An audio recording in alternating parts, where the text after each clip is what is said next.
आज हम हिंदी के गद्य पाठ विधि से जुड़े कुछ प्रश्नों को देखेंगे।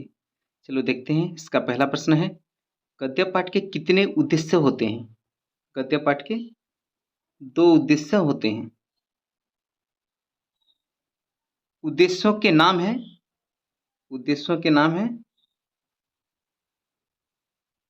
सामान्य और विशिष्ट उद्देश्य। गद्य पाठ के सोपान है कितने? गद्य पाठ के 5 सोपान होते हैं। सोपान के नाम है प्रस्तावना, उद्देश्य कथन, प्रस्तुतिकरण, पुनरावृत्ति और प्रयोग। प्रस्तावना सोपान में क्या होता है? प्रस्तावना सोपान में प्रश्नों, चित्रों, वस्तुओं द्वारा प्रस्तावना होती है। अनुकरण वाचन किससे कराया जाता है? अनुकरण वाचन छात्र से कराया जाता है। बोध ज्ञान परीक्षा किस पर आधारित है? बोध ज्ञान परीक्षा मुख्य विचारों की समझ पर प्रश्न करने से आधारित है। कठिन शब्दों पर कब चर्चा होती है? कठिन शब्दों पर पाठ्यबिंदु स्पष्टीकरण में चर्चा होती है। मौन वाचन कौन सी कक्षा में होना आवश्यक है? मौन वाचन उच्च स्तरीय कक्षाओं में होना आवश्यक है। पाठ में प्रतिपादित मुख्य विचारों पर आधारित प्रश्न पूछे जाते हैं किस सोपान में? प्रस्तुतिकरण के विचार विश्लेषण में पाठ में प्रतिपादित मुख्य विचारों पर आधारित प्रश्न पूछे जाते हैं। शिक्षक को किस सोपान में पाठ का सारांश बोलना चाहिए? शिक्षक को पुनरावृत्ति सोपान में पाठ का सारांश बोलना चाहिए। स्पष्टीकरण तथा काठिन्य निवारण में किस क्रम को अपनाना चाहिए? इसका सही आंसर है ऑप्शन सी, शब्द, अर्थ, जुक्ति और प्रयोग। सबसे पहले कौन से प्रश्न पूछे जाते हैं? सबसे पहले परिचयात्मक तथा प्रस्तावनात्मक प्रश्न पूछे जाते हैं। किसके आधार पर परिचयात्मक प्रश्न पूछे जाते हैं?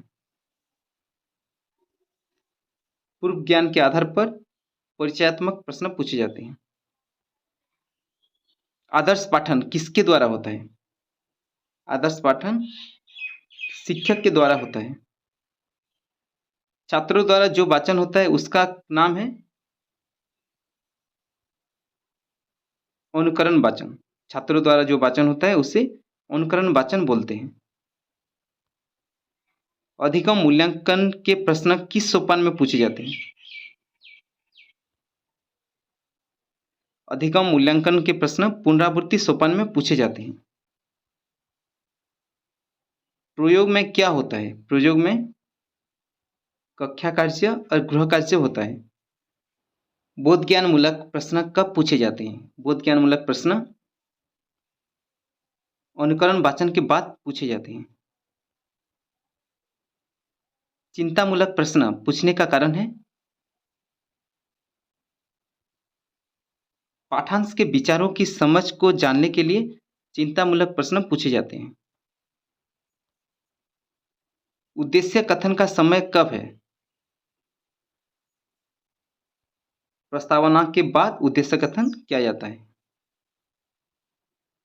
मौन वाचन कब करवाना चाहिए? पाठ्यबिंदु स्पष्टीकरण के बाद मौन वाचन करवाना चाहिए। विचार विश्लेषणात्मक प्रश्नों के बाद शिक्षक क्या करता है? विचार विश्लेषणात्मक प्रश्नों के बाद शिक्षक पाठ का सारांश बोलता है। कक्षा कार्य किससे करवाया जाता है? सबसे, छात्रों से, दोनों से, शिक्षक से? इसका सही आंसर है ऑप्शन बी, छात्रों से। पुनर्वाचन कौन करता है? पुनर्वाचन छात्र करता है। जब कोई शिक्षक किसी कक्षा में अपने विषय का शिक्षण करवाता है तो उस शिक्षण को सफल बनाने के लिए वह जो तरीका काम में लेता है उसे कहते हैं शिक्षण विधि।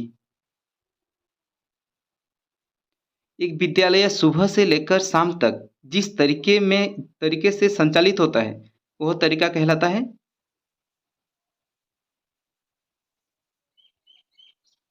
शिक्षण प्रणाली।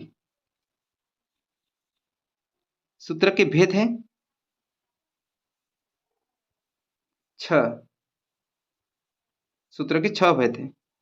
गद्य शब्द में प्रत्यय है जत प्रत्यय। गद्य शिक्षण की विधियां हैं उद्बोधन विधि, प्रश्नोत्तर विधि, व्याख्या विधि, उक्त सभी। इसका सही आंसर है ऑप्शन डी, उक्त सभी। व्याख्यान के भेद हैं 6 भेद हैं। व्याख्यान के 6 भेद हैं। डॉक्टर ब्राउन ने व्याख्या के कितने भेद माने हैं? डॉक्टर ब्राउन के अनुसार व्याख्या के 5 भेद हैं। रचना शिक्षण विधियां हैं देखो और रचो विधि, रूपरेखा विधि, अनुकरण विधि, यह सब विधि। इसका सही आंसर है ऑप्शन डी, यह सब विधि। वाचन शिक्षण की विधियां हैं अक्षर बोध विधि, ध्वनि साम्य विधि, अनुकरणात्मक विधि, डी उक्त सभी। इसका सही आंसर है डी उक्त सभी। वाचन के भेद हैं स्वस्वर वाचन, मौन वाचन, सी दोनों। इसका सही आंसर है सी दोनों। लेखन शिक्षण की विधियां हैं श्रुत लेखन विधि, दृष्टाल्यून लेखन विधि, किंडरगार्टन विधि, उक्त सभी। इसका सही आंसर है डी उक्त सभी। भाषा विषयों के अंतर्गत विशिष्ट उद्देश्य होते हैं कितने? विशिष्ट उद्देश्य 6 होते हैं। भाषा मूलतः विषय है पाठन का, लेखन का, व्यवहार और प्रयोग का, डी उक्त में कोई नहीं। इसका सही आंसर है ऑप्शन सी, भाषा मूलतः विषय है व्यवहार और प्रयोग का। भाषा शिक्षण के सामान्य सिद्धांत है रुचि जागृत करने का सिद्धांत, प्रेरणा का सिद्धांत, क्रिया द्वारा सीखने का सिद्धांत, डी उपयुक्त सभी। इसका सही आंसर है ऑप्शन डी, उपयुक्त सभी। भाषा तत्वों, ध्वनि, शब्द और वाक्य के प्रयोगात्मक और क्रियात्मक शिक्षण के प्रमुख उपागम है पाठ संसंग उपागम, रचना शिक्षण, सी दोनों, डी उक्त में कोई नहीं। इसका सही आंसर है ऑप्शन सी दोनों। रचना के रूप है मौखिक रचना, लिखित रचना, सी दोनों, डी उक्त में कोई नहीं। इसका सही आंसर है ऑप्शन सी दोनों। रचना के रूप है मौखिक रचना और लिखित रचना। वाक्य शिक्षण में उपयोगी है वाक्यों में शुद्ध पदक्रम संबंधी अभ्यास, अपूर्ण वाक्यों को पूरा करना, अशुद्ध वाक्यों को शुद्ध रूप से लिखने का अभ्यास, उपयुक्त सभी। इसका सही आंसर है ऑप्शन डी, उपयुक्त सभी। संश्लेषण विधि में सिखाने की प्रक्रिया है वर्ण, शब्द, वाक्य। गद्य शिक्षण में शब्दार्थ स्पष्ट करने की विधि है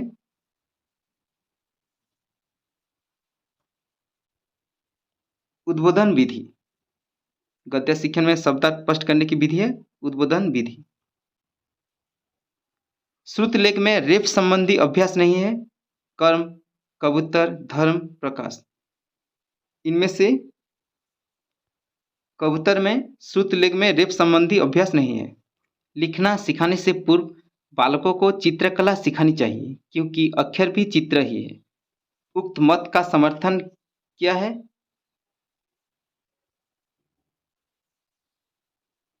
महात्मा गांधी ने। हर्बर्ट उपागम के पद है 5। हर्बर्ट उपागम के कितने पद है? 5 पद है। शिक्षण में इकाई का संप्रत्यय किसकी देन है? मॉरिसन। शिक्षण में इकाई का संप्रत्यय मॉरिसन की देन है। मौखिक अभिव्यक्ति का आवश्यक गुण है गतिशीलता, ग्राह्यता, सी दोनों, डी उक्त में कोई नहीं। इसका सही आंसर है ऑप्शन सी दोनों। शिक्षण होना चाहिए उद्देश्यपूर्ण, प्रयोजन रहित, सी दोनों, डी उक्त में कोई नहीं। इसका सही आंसर है ऑप्शन सी दोनों। रुचि जागृत होने पर प्रेरणा मिलती है किसको? अधिगम को। बालक को भाषा की जटिलता समझने में आसानी होती है जब बालक के अनुभवों को उदाहरणतः लेने पर। बालक को सीखने में आनंद आता है पढ़ने पर, लिखने पर, क्रिया द्वारा सीखने पर, उक्त में कोई नहीं। इसका सही आंसर है ऑप्शन सी क्रिया द्वारा सीखने पर। विभाजन के सिद्धांत में होता है कक्षा का विभाजन, कक्ष का विभाजन, इकाइयों अथवा पाठों का विभाजन, डी उपयुक्त सभी। इसका सही आंसर है ऑप्शन सी। विभाजन के सिद्धांत में होते हैं इकाइयों अथवा पाठों का विभाजन। अधिगम दृढ़ होता है पठित सामग्री की पुनरावृत्ति से, लिखने से, वाचन से, डी उपयुक्त सभी। इसका सही आंसर है ऑप्शन ए। अधिगम दृढ़ होता है पठित सामग्री की पुनरावृत्ति से। भाषा सीखना है एक कला। भाषा सीखना एक कला है। भाषा के कौशल है श्रवण कौशल, कथन कौशल, पठन कौशल और लिखन कौशल। इसका सही आंसर है डी उपयुक्त सभी। श्रवण के प्रकार हैं अवधानात्मक श्रवण, रसात्मक श्रवण, विश्लेषणात्मक श्रवण, डी उपयुक्त सभी। इसका सही आंसर है ऑप्शन डी यह सभी। मौखिक अभिव्यक्ति का आवश्यक गुण है उच्चारण की शुद्धता। मौखिक अभिव्यक्ति का आवश्यक गुण है उच्चारण की शुद्धता। मौखिक अभिव्यक्ति कौशल की विशेषता है स्वाभाविकता एवं स्पष्टता, विचार क्रमबद्धता, सशक्तता, डी उपयुक्त सभी। इसका सही आंसर है डी उपयुक्त सभी। अगला क्वेश्चन देखते हैं। मौखिक अभिव्यक्ति के विकास की क्रियाएं हैं कहानी कथन, घटना वर्णन, चित्र वर्णन, उक्त सभी। इसका सही आंसर है डी उक्त सभी। तुरंत दिए गए किसी विषय पर कक्षा या सभा में अपने विचारों को संक्षिप्त तथा क्रमबद्ध रूप से व्यक्त करना होता है आशु भाषण। पठन कौशल के सोपान है प्रत्याभिज्ञान, अर्थग्रहण, अनुप्रयोग, डी उक्त सभी। इसका सही आंसर है ऑप्शन डी उक्त सभी। पठन के प्रकार है सस्वर पठन, मौन पठन, दोनों। इसका सही आंसर है सी दोनों। हिंदी भाषा शिक्षण में चुनौतियां हैं पाठ्यक्रम संबंधी समस्याएं, स्तरीय पाठ्यपुस्तकों की समस्या, अच्छे हिंदी अध्यापकों का अभाव, उपयुक्त सभी। इसका सही आंसर है ऑप्शन डी उपयुक्त सभी। अच्छे पाठ्यपुस्तक की विशेषताएं उपयुक्त विषय सामग्री, निदर्शन, सो उद्देश्यता, उक्त सभी। इसका सही आंसर है उक्त सभी। पाठ्यपुस्तक का अध्ययनात्मक पक्ष है पुस्तक का आकार और प्रकार, मुख पृष्ठ, जिल्द, प्राक कथन। इसका सही आंसर है प्राक कथन। पाठ्यपुस्तक का अध्ययनात्मक पक्ष है प्राक कथन। पाठ्यपुस्तक रचना के सोपानों का क्रम है ऑप्शन ए विषय सामग्री का चयन, स्तरीकरण और प्रस्तुतिकरण। अच्छी शैली में सकते हैं? सरलता, सजीवता, तर्कपूर्णता, उक्त सभी। इसका सही आंसर है ऑप्शन डी, उक्त सभी। बालकों की शिक्षा की दृष्टि में सबसे महत्वपूर्ण एवं सर्वोपयोगी साधन है पाठ्य पुस्तकें। पाठ्य पुस्तकों की उपयोगिता है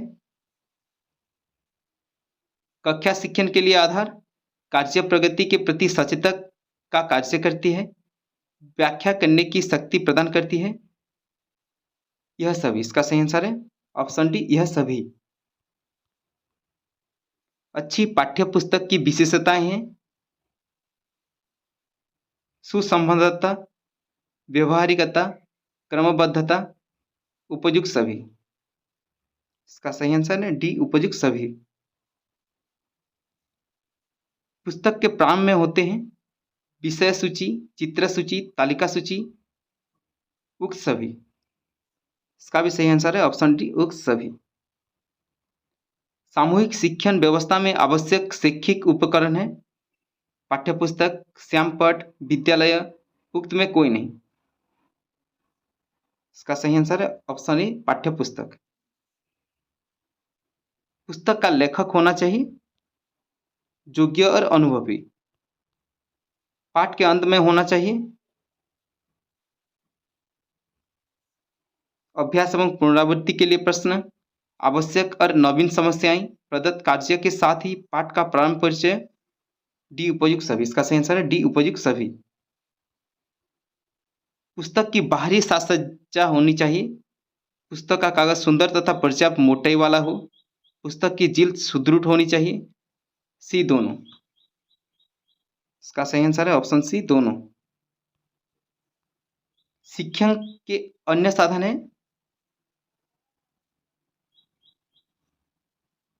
संचार उपग्रह, शैक्षणिक टीटी, सीसीटीवी, उक्त सभी। शिक्षण के अन्य साधन है यह सभी। शिक्षा और विकास के लिए इनसेट का इस्तेमाल किया जा रहा है कब से?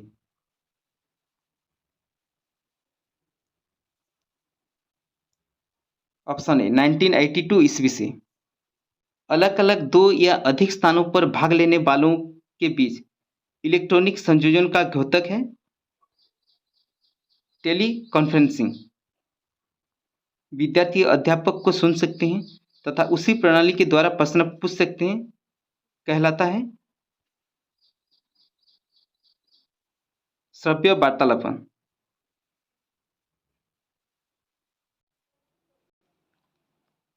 विद्यार्थी अध्यापक को और विभिन्न अधिगम केंद्रों पर स्थित 7 विद्यार्थियों को देकर सुन सकते हैं, कहलाता है वीडियो वार्तालापन। सर्वाधिक लोगों तक पहुंच वाला साधन है रेडियो। भारत में पहला रेडियो स्टेशन बनाया गया था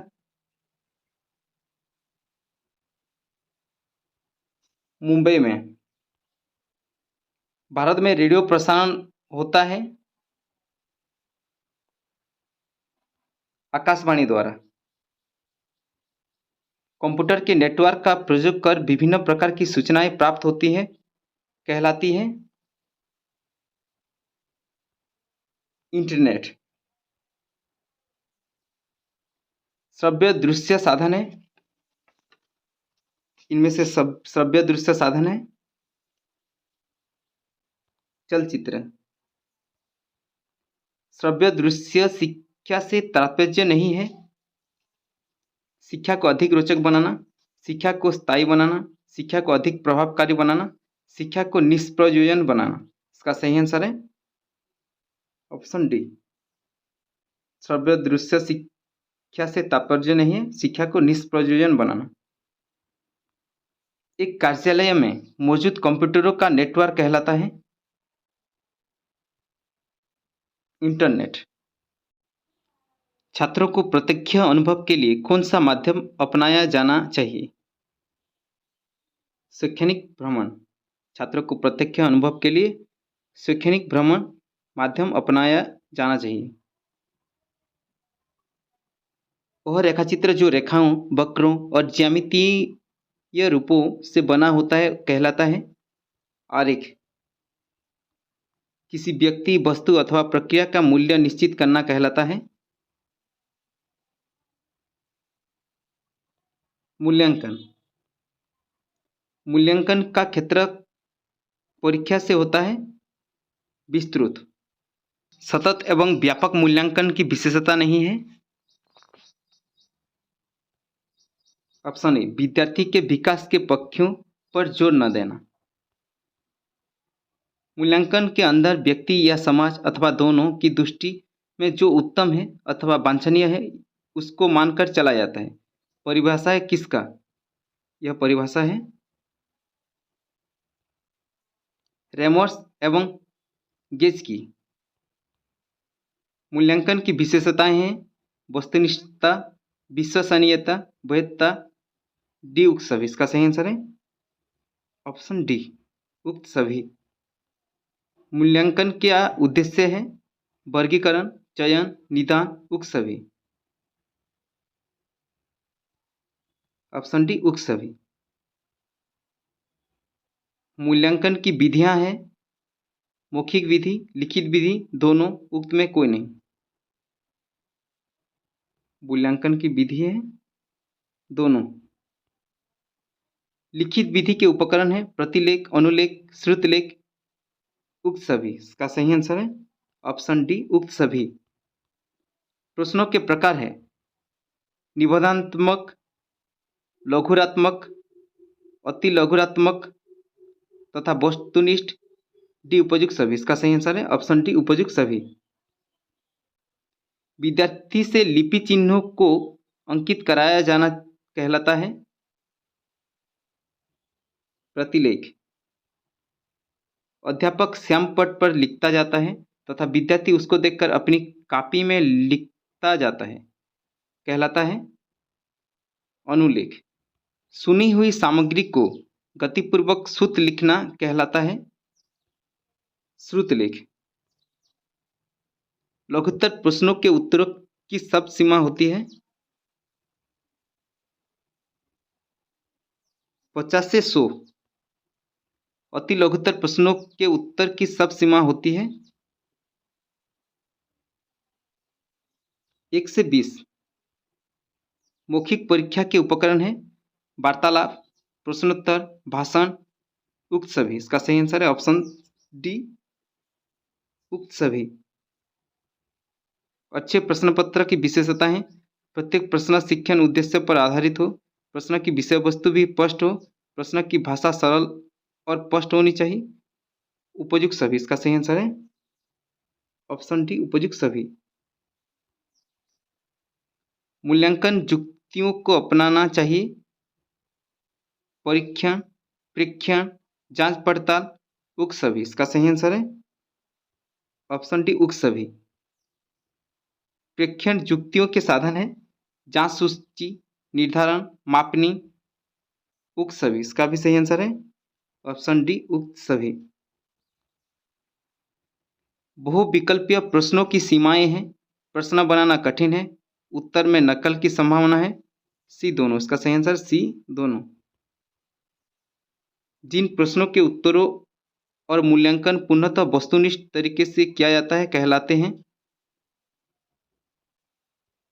वस्तुनिष्ठ प्रश्न। उपलब्धि परीक्षण वह अभिकल्प है जो एक विशेष विषय या पाठ्यक्रम के विभिन्न विषयों में व्यक्ति के ज्ञान, समझ एवं कौशल का मापन करता है। परिभाषा है किसकी? यह परिभाषा है फ्रीमैन की। उपलब्धि परीक्षण में होते हैं निबंधात्मक प्रश्न, वस्तुनिष्ठ परीक्षण, बहुविकल्पी परीक्षण, उक्त सभी। इसका सही आंसर है ऑप्शन डी, उक्त सभी। सत्र की समाप्ति पर प्रयुक्त मूल्यांकन है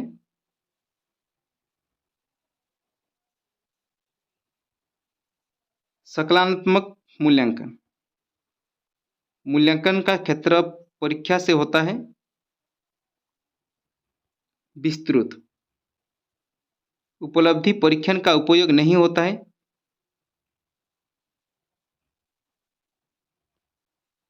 शिक्षक की कठिनाई का निदान।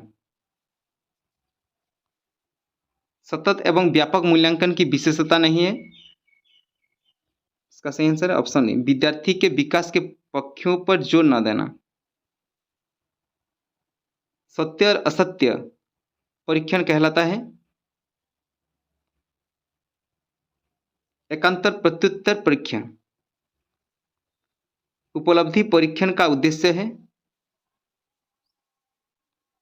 श्रेणियां नियत करना, शिक्षार्थियों का मार्गदर्शन करना, अधिगम की उत्तम परिस्थितियों का निर्माण करना, उपयुक्त सभी। इसका सही आंसर है उपयुक्त सभी। सम्मेलन योजना का प्रयोजन है निर्णयन में असंगति से बचना एवं मूल्यांकन में वस्तुनिष्ठता सुनिश्चित करना, समकों में विभेद दूर करना तथा परिणामों को अधिक विश्वसनीय बनाना, अंतरा परीक्षक और अंत परीक्षक दोनों स्तरों पर अंक देने की पदघाती में विभेद करना, उपयुक्त सभी। इसका सही आंसर है ऑप्शन डी, उपयुक्त सभी।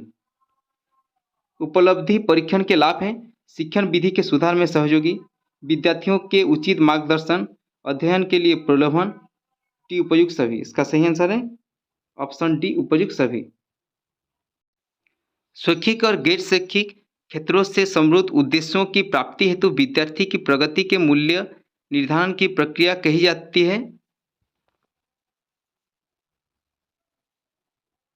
व्यापक मूल्यांकन। सतत एवं समग्र मूल्यांकन प्रणाली का उद्देश्य है विद्यार्थियों में रटने की प्रवृत्ति को रोकना, छात्रों ने पाठ्यवस्तु के संबंध में अधिक सूझ एवं समझ विकसित करने को प्रोत्साहन कर देना,